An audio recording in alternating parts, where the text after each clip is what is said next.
Alfred Miller اپنے منصوبے کے اگلے حصے میں کامیاب ہو چکا تھا اور اس کا مطلوبہ پستول یروشلم پہنچ گیا تھا، جبکہ دوسری جانب بیروت میں اس کا پستول اسمگل کرنے والا لیبین سفارتکار ایک ٹریفک حادثے میں جاں بحق ہو چکا تھا۔ ناظرین، اگر آپ یہ پوری سیریز دیکھنا چاہتے ہیں تو نیچے دیے گئے پلے لسٹ کے لنک پر کلک کریں۔ چینل پر نئے آنے والے دوستوں سے گزارش ہے کہ وہ چینل کو سبسکرائب کریں اور ساتھ میں موجود بیل آئیکن پر کلک کریں تاکہ ہمارے آنے والی ویڈیوز آپ تک بر وقت پہنچ سکیں۔ تو آئیے چلتے ہیں کہانی کے بقیہ حصے کی جانب۔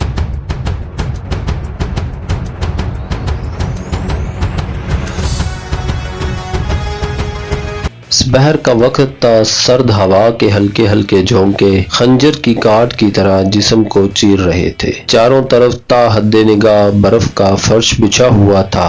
سامنے گروور جھیل کا جمع ہوا پانی آئینے کی طرح چمک رہا تھا۔ کیتھی جھیل سے کچھ دور واقع اس مکان سے نکل کر ٹہلتی ہوئی اس راستے پر جا رہی تھی جو سیدھا جھیل کی جیٹی کی طرف چلا گیا تھا۔ جرمیاہ نے پیرس سے کوئی اطلاع ملنے تک اسی مکان میں ٹھہرنے کا فیصلہ کیا تھا۔ آپریشنل ٹیم کے بیشتر آدمی فرانس جا چکے تھے۔ اس مکان میں صرف چند آدمی ہی رہ گئے تھے، کیتھی، ایموس، جرمیاہ۔ کمیونیکیشن کے آدمی کے علاوہ صرف 2 باڈی گارڈز تھے۔ سابی کی آپریشنل ٹیم کے 2 آدمی قریب ہی ایک ہوٹل میں قیام پذیر تھے۔ انہیں ریزرو ٹیم کے طور پر رکھا گیا تھا۔ پرسوں جرمیاہ کو پیرس سے اطلاع ملی تھی کہ ملر پیرس میں لیبین سفارت خانے میں داخل ہوا، لیکن وہ انہیں ڈاچ دے کر نکلنے میں کامیاب ہو گیا تھا۔ اس کے باوجود جرمیاہ نے اگلے دن تک سوئٹزرلینڈ ہی میں ٹھہرنے کا فیصلہ کیا تھا۔ اس کا خیال تھا کہ عین ممکن ہے کہ پیرس سے غائب ہونے کے بعد ملر اپنی ماں سے ملنے کے لیے دوبارہ لیبرن کا چکر لگائے۔ یہ بڑی پرسکون جگہ تھی۔ یہاں کی خاموش فضا نے کیتھی کے اعضاء پر بڑا خوشگوار اثر ڈالا تھا۔ دنیا سے کٹ کر وہ اپنے آپ کو بڑی پرسکون محسوس کر رہی تھی۔ اس مکان میں ٹیلی ویژن بھی نہیں تھا۔ فون پر کبھی کبھار کوئی کال آ جاتی تھی۔ یہاں میلوں دور تک کوئی زیروح بھی نظر نہیں آتا تھا۔ اپنے پرانے فر کوٹ میں لپٹی جھیل کے کنارے ٹہلتے ہوئے وہ اپنے آپ میں عجیب سی کیفیت محسوس کرتی تھی۔ جیٹی اب اس کی نظروں کے سامنے تھی، لیکن جھیل کے کنارے ایک پستہ قامت آدمی کو کھڑے دیکھ کر وہ چونکے بغیر نہیں رہی تھی۔ وہ آدمی برہنہ سر تھا اور ہوا کے جھونکوں سے اس کے سفید بال لہراتے ہوئے نظر آ رہے تھے۔ کیتھی اسے دیکھ کر وہیں رک گئی۔ جب سے انہوں نے لیبرن کے اس مکان کے دروازے پر نینا کولائی شیک کا نام لکھا ہوا دیکھا تھا، جرمیاہ کے ہونٹوں کو چپ سی لگ گئی تھی۔ کیتھی نے جب بھی اس بڑھیا کے بارے میں کوئی سوال کیا تھا، جرمیاہ نے اسے بڑی خوبصورتی سے ٹال دیا تھا۔ اس کے بعد سے تو جرمیاہ نے کیتھی یا دوسرے ساتھیوں سے بولنا بھی کم کر دیا تھا۔ وہ ان سے الگ الگ رہتا اور کھانا بھی اپنے کمرے میں اکیلا ہی کھاتا۔ کیتھی نے اس سے پہلے جرمیاہ کو کبھی ایسی کیفیت میں نہیں دیکھا تھا اور اس کی سمجھ میں بھی نہیں آ رہا تھا کہ جرمیاہ کو کس طرح زبان کھولنے پر اکسایا جائے۔ اس وقت وہاں کھڑی وہ اپنے آپ کو دنیا کی سب سے بڑی احمق محسوس کر رہی تھی۔ اس میں آگے بڑھنے کی ہمت نہیں ہو رہی تھی۔ وہ واپس جانے کے بارے میں سوچ رہی تھی کہ جرمیاہ پیچھے مڑا۔ اس نے کیتھی کو دیکھ لیا تھا لیکن کسی قسم کا اشارہ نہیں کیا۔ دونوں اپنی اپنی جگہوں پر کھڑے ایک دوسرے کو دیکھ رہے تھے۔ بالآخر کیتھی چھوٹے چھوٹے قدم اٹھاتی ہوئی آگے بڑھنے لگی۔ ہیلو جرمیاہ، کیسے ہو؟ اس نے قریب پہنچ کر پوچھا۔ یوں لگا جیسے جرمیاہ نے اس کی بات سنی ہی نہ ہو۔ وہ دوسری طرف گھوم کر منجمد جھیل کی طرف دیکھنے لگا۔ کئی لمحات گزر گئے۔ بالآخر جرمیاہ کے ہونٹوں کو حرکت ہوئی اور وہ مدھم لہجے میں بولا، بعض اوقات انسان کا ماضی کسی خونی بھیڑیے کی طرح اس پر حملہ آور ہوتا ہے۔ جن لوگوں کے بارے میں تم نے سوچ رکھا ہو کہ وہ مر کھپ گئے ہوں گے اور زمین میں ان کی ہڈیاں بھی گھل چکی ہوں گی، لیکن دفعتاً وہ ایک نئی شکل میں سامنے آ جائے اور وہ چند لمحوں لمحوں کو خاموش ہوا، پھر بات جاری رکھتے ہوئے بولا، بعض چہرے اور نام ماضی سے ابھر کر اچانک ہی سامنے آ جاتے ہیں اور تم یہ فیصلہ نہیں کر پاتی کہ یہ محض اتفاق ہے یا انہیں ایک روز سامنے آنا ہی تھا۔ جرمیاخ اس طرح خاموش ہو گیا جیسے اسے اپنی ہی باتوں پر شرم آ رہی ہو۔ میرا خیال ہے تم نینا کولائی شیخ کی بات کر رہے ہو۔ کیتھی نے سوالیہ نگاہوں سے اس کی طرف دیکھا۔ اسے یہ سمجھنے میں دیر نہیں لگی تھی کہ جرمیاخ اس وقت بولنا چاہتا ہے، ماضی کے کسی راز سے پردہ اٹھانا چاہتا ہے۔ ہاں نینا اور اس کے شوہر کی بات کر رہا ہوں، جرمیاخ نے کئی لمحوں کے بعد جواب دیا۔ پروفیسر کریٹ کولائی شیخ، میرا خیال ہے تمہیں یہ نام یاد ہوگا۔ وہ ایک بار پھر خاموش ہو گیا، لیکن اس مرتبہ کیتھی کے جواب دینے سے پہلے ہی بول پڑا، نہیں، تمہیں اس سلسلے میں کچھ یاد نہیں ہوگا۔ یہ 1958 کی بات ہے، تم اس وقت تک موساد میں نہیں آئی تھی۔ کیتھی نے سر ہلا دیا۔ 1958 میں وہ اگرچہ انٹیلیجنس میں نہیں آئی تھی، لیکن موساد کے ایک ایجنٹ سائمن کی بیوی ضرور تھی، مگر ظاہر ہے اسے یہ معلوم نہیں تھا کہ یہودیوں کی اس خوفناک تنظیم میں کیا ہو رہا ہے۔ سائمن کے طلاق دینے کے بعد ہی اسے موساد میں شامل کر لیا گیا تھا۔ یہ ایسی ہی بات تھی کہ جیسے کتے کو خاموش رکھنے کے لیے اس کے سامنے ہڈی ڈال دی گئی ہو۔ کولائی شیخ 1957 میں اسرائیل آیا تھا، جرمیاخ نے اس کے طرف دیکھے بغیر کہنا شروع کیا۔ وہ چیکو سلوواکیہ کا باشندہ تھا، صہیونیت سے بھی اس کا کوئی تعلق نہیں تھا۔ کہا جاتا تھا کہ جوہری قوت میں پورے یورپ میں اس کے مقابلے کا کوئی ماہر نہیں تھا۔ اس کے باوجود زیک حکومت نے اسے یہاں آنے دیا تھا۔ کیتھی نے غیر یقینی سی نگاہوں سے اس کی طرف دیکھا۔ وہ 1954 میں چیکو سلوواکیہ سے فرار ہو گیا تھا اور ملک سے باہر جلا وطنی کی زندگی گزار رہا تھا۔ دراصل اسے پیرس میں جوہری توانائی کے موضوع پر ہونے والی ایک بین الاقوامی کانفرنس میں شرکت کے لیے بھیجا گیا تھا۔ اس کے بعد وہ واپس نہیں گیا تھا، جبکہ اس کی بیوی اور بیٹا اپنے ملک میں ہی رہ گئے تھے۔ اس کا بیٹا تمہارا مطلب ہے؟ کیتھی نے سوالیہ نگاہوں سے اس کی طرف دیکھا۔ میرا خیال ہے وہی ہے۔ جرمیاخ نے کندھے اچکائے۔ ان دنوں وہ بہت چھوٹا تھا۔ وہ چند لمحوں کو خاموش ہوا، پھر ایک طرف اشارہ کرتے ہوئے بولا، چلو ذرا ٹہلتے ہیں۔ کیتھی خاموشی سے اس کے ساتھ چلنے لگی۔ وہ راستہ جھیل کے ساحل کے ساتھ ساتھ ہوتا ہوا جنگل کی طرف چلا گیا۔ کولائی شیخ مہمان لیکچرار کی حیثیت سے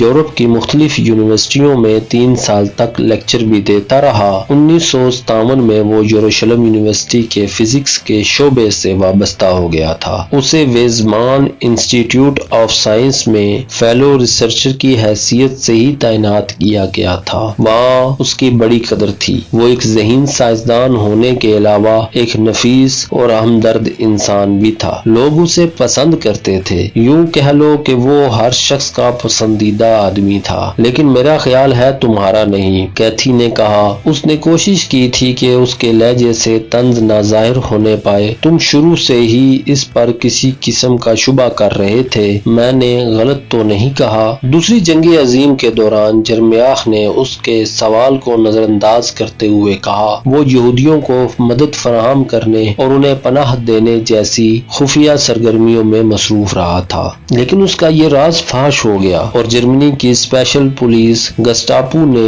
اسے گرفتار کر کے تھریسٹڈ کیمپ بھیج دیا۔ اوہ، کیتھی کی بھویں تن گئیں۔ میں تو اب تک یہی سمجھتی رہی تھی کہ تھریسٹڈ کیمپ میں صرف یہودیوں کو بھیجا جاتا تھا۔ تمہارا خیال درست ہے، جرمیاخ نے اس بات میں سر ہلا دیا۔ اس کیمپ میں یہودیوں کے علاوہ بعض ان لوگوں کو بھی بھیج دیا جاتا تھا جو یہودیوں کی مدد کے جرم میں بھیجے جاتے تھے۔ جنگ کے بعد جو لوگ اسرائیل پہنچنے میں کامیاب ہو گئے تھے وہ کولائی شیخ کو اچھی طرح پہچانتے تھے۔ ان لوگوں کے کہنے کے مطابق وہ بہت ہمدرد، نیک فطرت اور بہادر آدمی تھا۔ لوگوں کے ان بیانات کے باوجود تمہیں اس پر شبہ تھا؟ کیتھی بولی۔ ہاں، جرمیاخ نے ایک گہرا سانس لیا۔ میں اس وقت غیر ملکی ایجنٹوں کے مقابلے میں جوابی کارروائیاں کرنے والے شعبے کا انچارج تھا۔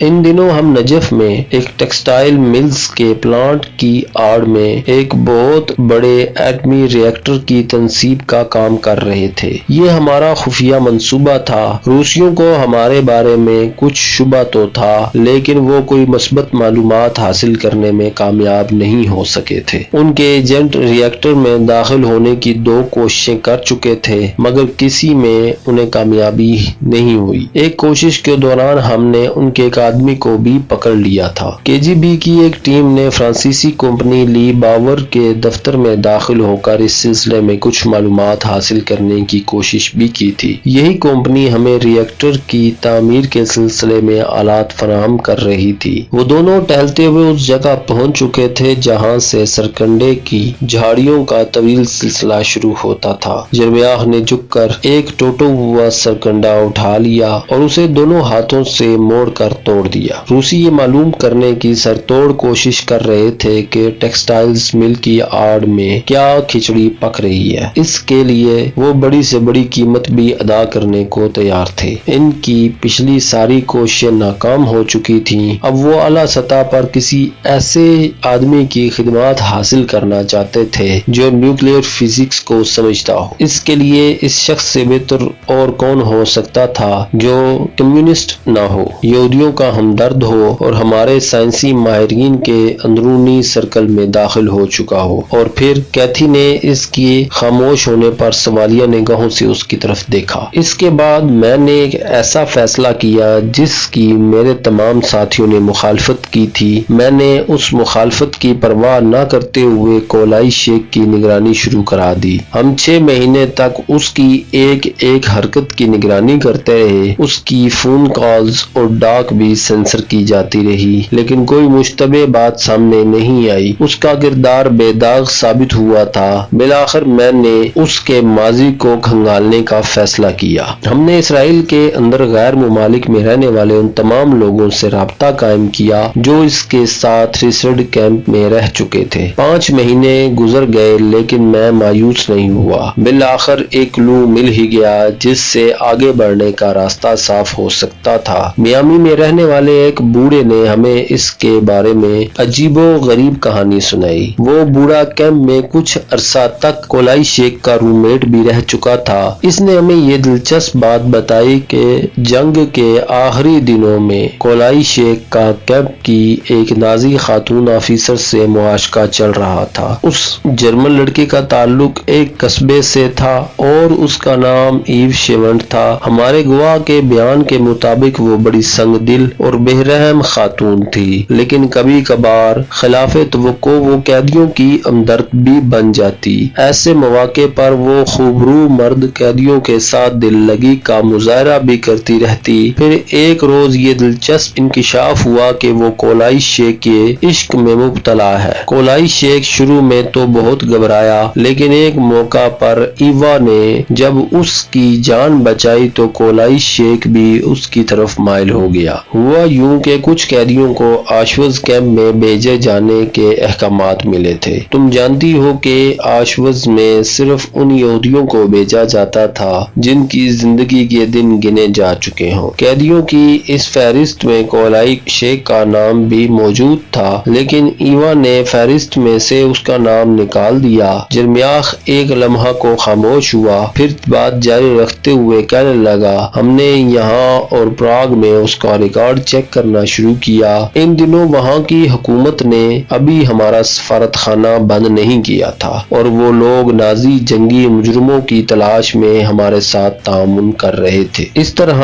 تم نے ایوا کو تلاش کر لیا، کیتھی نے کہا۔ ایوا جنگ ختم ہوتے ہی غائب ہو گئی تھی۔ جرمیاہ نے اس مرتبہ بھی اس کا سوال نظر انداز کر دیا تھا۔ وہ اس طرح غائب ہو گئی تھی جیسے زمین پر کبھی اس کا وجود ہی نہ رہا ہو۔ لیکن 3 سال بعد کولائی شیخ اچانک ہی اپنی بیوی کے ساتھ پراگ میں نمودار ہوا۔ اس کی بیوی کا نام نینا تھا اور وہ بلا شبہ بہت ہی حسین لڑکی تھی۔ تم یہ بھی جانتی ہو کہ سوڈاٹسن کے رہنے والے جرمن باشندے زیک زبان بھی اسی طرح بولتے ہیں جیسے یہ ان کی مادری زبان ہو۔ کیتھی نے اس کے خاموش ہونے پر کہا، یہ معلومات حاصل ہونے کے بعد تم نے اسے زبان کھولنے پر مجبور کر دیا تھا۔ میں نے ویزمان انسٹی ٹیوٹ میں واقع اس فلیٹ میں اس سے ملاقات کی اور تمام حقائق اس کے سامنے رکھ دیے۔ اس میں شبہ نہیں کہ میں اسے بلف کر رہا تھا۔ میرے پاس ایسا کوئی ثبوت نہیں نہیں تھا کہ نینا ہی دراصل ایوا ہے، لیکن وہ میری چال میں آ گیا اور فوراً ہی سب کچھ قبول کر لیا۔ جنگ کے خاتمے پر اس نے ایوا سے شادی کر لی تھی اور اس کے لیے نینا نامی اس لڑکی کے شناختی کاغذات استعمال کیے گئے تھے جو کیمپ میں انتقال کر چکی تھی۔ وہ 2 سال تک برنو میں رہے اور وہیں ان کے ہاں لڑکے کی ولادت ہوئی۔ جب معاملات کچھ سرد پڑ گئے تو وہ لوگ پراگ چلے گئے۔ اس کا خیال تھا کہ تھریسڈ کیمپ میں اس کے ساتھ رہنے والے لوگ یا تو مر کھپ چکے ہوں گے یا کہیں اور چلے گئے ہوں گے، اس کے لیے انہیں اب وہاں کوئی خطرہ نہیں تھا۔ میرا خیال ہے اسے ایوا سے بہت زیادہ محبت رہی ہوگی، کیتھی بولی۔ وہ ایک بزدل آدمی تھا، جرمیاخ نے طنزیہ لہجے میں کہا۔ کیمپ میں قیدیوں کے ساتھ جو غیر انسانی سلوک ہو رہا تھا اسے دیکھتے ہوئے کوئی بھی غیرت مند آدمی کسی نازی لڑکی سے شادی کرنے کے بارے میں سوچ بھی نہیں سکتا تھا۔ بہرحال روسیوں کو کئی سال بعد اس کے بارے میں یہ سب کچھ معلوم ہوا تھا۔ 1952 میں KGB کے چند ایجنٹ لیبارٹری میں اس سے ملنے آئے تھے۔ ان کے پاس اس امر کے ٹھوس ثبوت موجود تھے کہ کولائی شیخ نے ایک ایسی نازی عورت سے شادی کی تھی جو جنگی مجرمہ ہے۔ وہ اگر چاہتے تو ان دونوں میاں بیوی کو گرفتار کر کے 1 ہفتے کے اندر اندر انہیں پھانسی پر لٹکا سکتے تھے، لیکن اس کے برعکس انہوں نے اس کے سامنے ایک اور تجویز رکھی تھی، اور تجویز یہ تھی کہ اگر وہ یورپ میں روس کے لیے جاسوسی کے فرائض انجام دینے پر آمادہ ہو جائے تو روسی انہیں چھوڑ سکتے ہیں۔ کیتھی نے کہا۔ وہ دونوں اب آہستہ آہستہ مکان کی طرف واپس جا رہے تھے۔ اس وقت اگرچہ شام ہو رہی تھی لیکن چاروں طرف بکھری ہوئی برف کی سفیدی چمک رہی تھی۔ آسمان صاف تھا، ستارے بھی چمک رہے تھے۔ جرمیاخ خاموش تھا، لہذا کیتھی ہی نے بات جاری رکھتے ہوئے کہا، لیکن تم نے بھی اسے گرفتار نہیں کیا۔ اس کا مطلب ہے تم نے بھی اسے اپنے مقصد کے لیے استعمال کرنے پر آمادہ کر لیا تھا۔ ہاں، جرمیاخ نے اثبات میں سر ہلا دیا۔ پھر کیا ہوا جرمیاخ؟ کیتھی بولی۔ وہ سمجھ گئی تھی کہ جرمیاخ ایک بار پھر اپنے خول میں سمٹنے کی کوشش کر رہا تھا، لیکن وہ اسے بولنے پر اکسا رہی تھی۔ شروع میں وہ ایسا کرنے پر آمادہ نہیں تھا، جرمیاخ نے کہا۔ تنگ آمد بجنگ آمد کے مصداق وہ بازد تھا کہ میں اسے گرفتار کر لوں اور اس پر مقدمہ چلایا جائے۔ اس کا کہنا تھا کہ وہ ڈبل گیم نہیں کھیل سکتا۔ اگر روسیوں کو پتہ چل گیا کہ وہ انہیں ڈبل کراس کر رہا ہے تو وہ اس کی بیوی اور بیٹے کو قتل کر دیں گے، لیکن مجھے کولائی شیخ کی ضرورت تھی۔ میں روسیوں کو غلط راستے پر ڈالنے کے لیے اسے استعمال کرنا چاہتا تھا۔ اپنے ری ایکٹر کو بچانے کے لیے میں سب کچھ کرنے کو تیار تھا۔ کیتھی نے محسوس کیا تھا کہ آخر میں جرمیاخ کی آواز غیر ضروری طور پر بلند ہو گئی۔ اس نے اپنے ہینڈ بیگ میں ہاتھ ڈال کر سگریٹ کا پیکٹ نکال لیا۔ اس نے بہت دیر سے سگریٹ نہیں پیا تھا، لیکن اب وہ بڑی شدت سے اس کی طلب محسوس کر رہی تھی۔ اس نے ایک سگریٹ سلگا کر گہرا کش لیا اور جرمیاخ کی طرف دیکھے بغیر بولی۔ اس نے ڈبل ایجنٹ کی حیثیت سے کتنے عرصے تک کام کیا تھا؟ تقریباً 2 مہینے۔ اپریل 1958 میں KGB کے ایجنٹوں کی ایک ٹیم اسرائیل آئی تھی۔ گو وہ روس کی اکیڈمی آف سائنس کے ممبروں کی حیثیت سے آئے تھے، لیکن یہ بات ہم بھی اچھی طرح جانتے تھے کہ وہ اکیڈمی دراصل KGB ہی کے ایجنٹوں کا ایک ادارہ تھا۔ اس کے کچھ ایجنٹ پہلے ہی سے یروشلم میں مصروف کار تھے اور انہوں نے کولائی شیخ کے بارے میں معلوم کر لیا تھا۔ کیتھی بولی۔ نہیں، جرمیاخ نے چند لمحوں کی خاموشی کے بعد جواب دیا۔ انہوں نے اس سے رابطہ قائم کر کے ایک میٹنگ طے کر لی۔ ہم نے پہلے ہی کولائی شیخ کو پٹی پڑھا دی تھی کہ اسے روسیوں کو کیا بتانا ہے۔ ہم نے ریسرچ پر ایک جعلی فائل بھی تیار کر کے اس کے حوالے کر دی تھی تاکہ روسیوں کو دے دی جائے۔ کیتھی کچھ بولنے کے بجائے سگریٹ کے گہرے گہرے کش لیتی رہی۔ روسیوں سے ملاقات سے ایک رات پہلے کولائی شیخ نے مجھ سے رات ملاقات کی خواہش ظاہر کی۔ جرمیاخ کی آواز اب قدرے مدم تھی۔ ہماری یہ ملاقات ویزمان انسٹی ٹیوٹ کے باہر میری کار میں ہوئی تھی۔ اس نے بتایا کہ وہ ہمارے لیے کام نہیں کر سکتے کیونکہ اسے یقین تھا کہ روسیوں کو جلد یا بعدیر اس کے بارے میں معلوم ہو جائے گا۔ اس نے ایک بار کہا تھا کہ اسے زندگی بھر کے لیے جیل میں ڈال دیا جائے تاکہ اس طرح اس کی بیوی اور بچے کی جان بچائی جا جا سکے۔ وہ بہت نفیس انسان تھا لیکن بہت بزدل ثابت ہوا تھا۔ رات دیر ہو چکی تھی، چند گز کے فاصلے پر وہ مکان اب ایک پراسرار ہیولے کی طرح نظر آ رہا تھا۔ گراؤنڈ فلور کے ایک کمرے کی کھڑکی سے مدھم سی روشنی آ رہی تھی۔ کیتھی نے اپنے آپ کو کبھی بھی جرمیاخ کے اتنا قریب محسوس نہیں کیا تھا۔ اس نے گہری نظروں سے جرمیاخ کی طرف دیکھا، تاریکی کے باعث اس کا چہرہ صاف نظر نہیں آ رہا تھا۔ پھر کیا ہوا؟ کیتھی نے پوچھا۔ وہ گھر چلا گیا اور گلے میں پھندا ڈال کر خودکشی کر لی، جرمیاخ نے کہا۔ اس میں قصور میرا ہی تھا، وہ ایک نفیس آدمی تھا اور حقیقت یہ ہے کہ میں اسے پسند کرتا تھا۔ کیتھی چند لمحے اس کی طرف دیکھتی رہی، پھر کچھ کہے بغیر اس کا ہاتھ پکڑ کر چھوٹے چھوٹے قدموں سے مکان کی طرف چلنے لگی۔ ناظرین، اگر آپ کو ہماری یہ ویڈیو پسند آئی تو ویڈیو کو لائک کریں، شیئر کریں اور کمنٹس میں اپنی رائے کا اظہار کرنا نہ بھولیں۔ چینل پر نئے آنے والے دوستوں سے ایک مرتبہ پھر گزارش ہے کہ وہ چینل کو سبسکرائب کریں اور ساتھ میں موجود بیل آئیکن پر کلک کریں تاکہ ہمارے آنے والی ویڈیوز آپ تک بر وقت پہنچتی رہیں۔